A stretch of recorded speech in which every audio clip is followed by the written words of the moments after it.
ସମସ୍ତେ କେମିତି ଅଛନ୍ତି କ'ଣ ଅଛନ୍ତି ସାରାମ କରନ୍ତୁ ସମସ୍ତେ ଭଲରେ ଥାନ୍ତୁ। ଆଉ ଚାଲନ୍ତୁ ଆଜିକା ବ୍ଲଗ ଆରମ୍ଭ କରିବା। ଆଉ ଆଜି ଅବିକା ଆସି ବାଜିଲାଣି 11ଟା। ଯିବା ଅବିକା ଆମ ରୋଷେଇବାସ ବି କରିବା, ସକାଳର ଖାଇବା ବି ସରିଗଲାଣି। ଆଉ ଟିକେ କାମ ଥିଲା ସକାଳୁ ଟିକେ ସବୁ ଏତେବେଳେ ପର୍ଯ୍ୟନ୍ତ, ସେଥିପାଇଁ ଆଉ କିଛି ଫୋନ ଇଏ କରି କିଛି କହିବି କ'ଣ, ଆଉ ସମୟ ବି ନଥିଲା। ଆଉ ସବୁ କାମ ସାରି ସାରିଲା ପରେ ତାପରେ ଅବିକା ମୁଁ ଆସି ଯେତେବେଳେ ଦେଖୁଛି ତଳେ ଆମର ଓଡ଼ିଆ ସିରିଏଲ କି ଓଡ଼ିଆ ଫିଲ୍ମର ସୁଟିଂ ଚାଲିଛି। ତ ମୁଁ ଏବେ ଚାଲନ୍ତୁ ଆଜି କ'ଣ କ'ଣ କରିବା ଆଜି ମୁଁ ଆପଣମାନଙ୍କ ସହିତ ଦେଖିବି। ତାପରେ ଅବିକା ତ ମା ତ ଅବିକା ଯିବେ ଗାଧୋଇବା ପାଇଁ, କାହିଁକିନା ମାଙ୍କ ମୁଣ୍ଡରେ କଳା ଯୋଉ ଲଗେଇଥିଲି ତ ସିଏ ବି ଶୁଖିଗଲାଣି। ତ ଚାଲନ୍ତୁ ଅବିକା ଆରମ୍ଭ କରିବା, ମୁଁ ଦେଖଉଛି। ତ ଅବିକା ପୁରା ପୁରା ଅନ୍ଧାର ଅଛି। ଆରେ ୟାର ଏଇଠି ମୋର ସବୁ ଥୁଆ ହେଇଛି, ନେଇକି ଯିବା ଭିତରକୁ। ଏଇଠି ଅବିକା ସବୁ କଟାକଟି ସବୁ ହେଇଛି, ମସଲା ବାଟିବା। ଆଉ ଏଠି ସବୁ ରଖିଛି। ଏଇ ଡବାଟା ପ୍ରୋଟିନ ଡବା, ପ୍ରୋଟିନ ସରିଗଲା ପରେ ବଢିଆ କାମ ଦଉଛି। ତ ଦେଖନ୍ତୁ ଇଏ ଗୋଟେ, ଆଉ ଗୋଟେ ସେଠି ଥୁଆ ହେଇଛି, ସେଠି ଗୋଟେ ତ ବଢିଆ ମଜବୁତ ଅଛି ବୋଲି କାମ ଦେଇ ଦଉଛି। ତ ଏଠି କଟା ହେଇଛି, ଆದ್ರೆ ଛୁଇଁ ଆଳୁ କଟା ହେଇଛି। ଏଇଟା ବି ଟିକେ ସୋରିଷ ଦେଇ ଭଜା ହବ। ଆଉ ଏଇଟା ମୁଗ ଦେଇକିରି ଶାଗଟା ଟିକେ ହବ। ଆଉ ଏଠି ମଞ୍ଜା କଟା ହେଇକି ରହିଛି। ମଞ୍ଜାକୁ ମୁଁ ଅଲରେଡି କାଲି କ'ଣ କରିଥିଲି, ମା ତାକୁ କାଟି ଦେଇଥିଲି, ତ ତାକୁ ସିଝେଇକି ରଖିଦେଇଥିଲି। ଏବେ ତାକୁ ଯିବା, ତା ପାଇଁ ମସଲା ବି ବଟାବଟି କରିବା, ସୋରିଷ ଦେଇକି କରିବା। କ'ଣ କେମିତି କରୁଛି ଚାଲ ଆପଣମାନଙ୍କ ସହିତ ଦେଖଉଥିଲି। ତରକାରୀ ଫରକାରୀ କ'ଣ ମଞ୍ଜାରିଆ କରିବା ପାଇଁ ଆସିଗଲେ ଏଠି, ଆପଣମାନେ ଭାବୁଥିବେ କି କ'ଣଟା ଭାଜୁଛି। ଆଜି ମୁଁ ଆପଣମାନଙ୍କ ସହିତ ଘରେ ଛତୁଆ ବନେଇବା ପାଇଁକା ଆଜି ଆପଣମାନଙ୍କୁ ଦେଖେଇବି।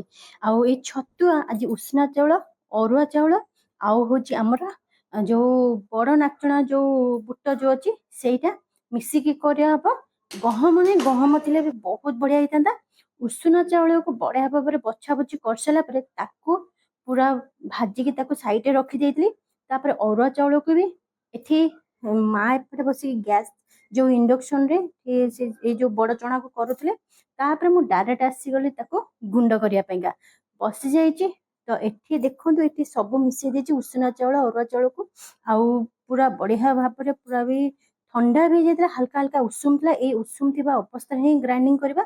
ଆଗେ ଚଣାଟାକୁ ଆଗେ କରିଦେବା, ସେଥିପାଇଁକା ମୁଁ ପୁରା ଫୁଲ ରେଡିରେ ପୁରା ବସି ଯାଇଛି। ପୁରା ତଳେ ପୁରା ପ୍ଲକ୍ ଫ୍ଲକ୍ ଲଗେଇକି ଗୋଡ ହାତ ଲମ୍ବେଇକିରି, କାହିଁକି ନା ପୁରା ଆରାମସେ ବସି କରିବି। କାହିଁକିନା ବେଶୀ ସମୟ ଠିଆ ହେଲା ବେଳକୁ ଏଇରାକ ବହୁତ ସମୟ ଲାଗିବ, ମାନେ ଚଲେଇକିରି କରିଲା ବେଳକୁ।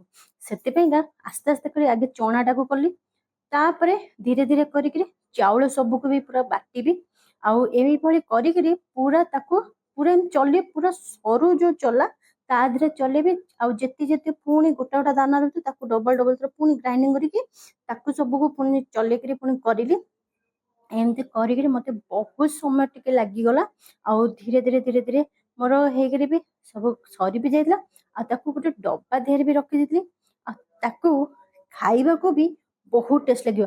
ଆପଣମାନେ ଜାଣିଥିବେ ଆଗରୁ ଚୁଡା ହଉ କି ଆଉ ଯୋଉ ଉଷୁନା ଚାଉଳ ଯୋଉ ଏମିତି ଭାଜିକିରି ବି ପୁରା ଗୁଣ୍ଡ କରି ଯେମିତି ଚାହା ଦିହରେ ବି ଖାଆନ୍ତି, ଆଉ ତାକୁ ଗୋଳେଇକିରି ବି ଗୁଡ, ନଡିଆ ଆଉ ଦହି ଫହି ବି ପକେଇକି ଖାଇପାରିବେ, ବହୁତ ଟେଷ୍ଟ ଲାଗିବ। ମାନେ ଅଲରେଡି ଦେଖି ସାରିଥିବେ ଆଜି ଛତୁ ବନା ହଉଥିଲା ଘରେ। ତ ଛତୁ ଦେହରେ ଆକ୍ଚୁଆଲି ଗହମ ନଥିଲା, ତ ଗହମ ଖାଲି ଟିକେ ଗୋଟେ ବାକି ରହିଗଲା। ଆଉ ଯେତିକି ଯାହା ଥିଲା ତା ଦେହରେ ଯେମିତି ଉଷୁନା ଚାଉଳ, ଅରୁଆ ଚାଉଳ, ଆଉ ହଉଛି ଯୋଉ ନାଚଣାର ବଡ ଯୋଉ ତା ଦେହରେ ମିଶିକିରି କରାହେଇଛି ଆଜି ଛତୁ। ଆଉ ଡବା ଦେହରେ ବି ଅଲରେଡି ବି ପଶି ବି ଯାଇଛି। ଆଉ ସେଗୁଡାକ କଲାବେଳକୁ ବହୁତ ସମୟ ଲାଗିଯାଇଥିଲା।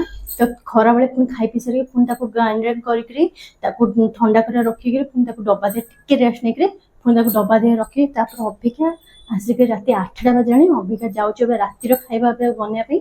ରାତିର ଅବିକା ଅଲରେଡି ଅଟା ଚକୁଡ଼ି ରଖିଦେଇଛି। ଆଉ ଲାଉ ମୁଗ ଡାଲମା କରିଦେବା, କାହିଁକିନା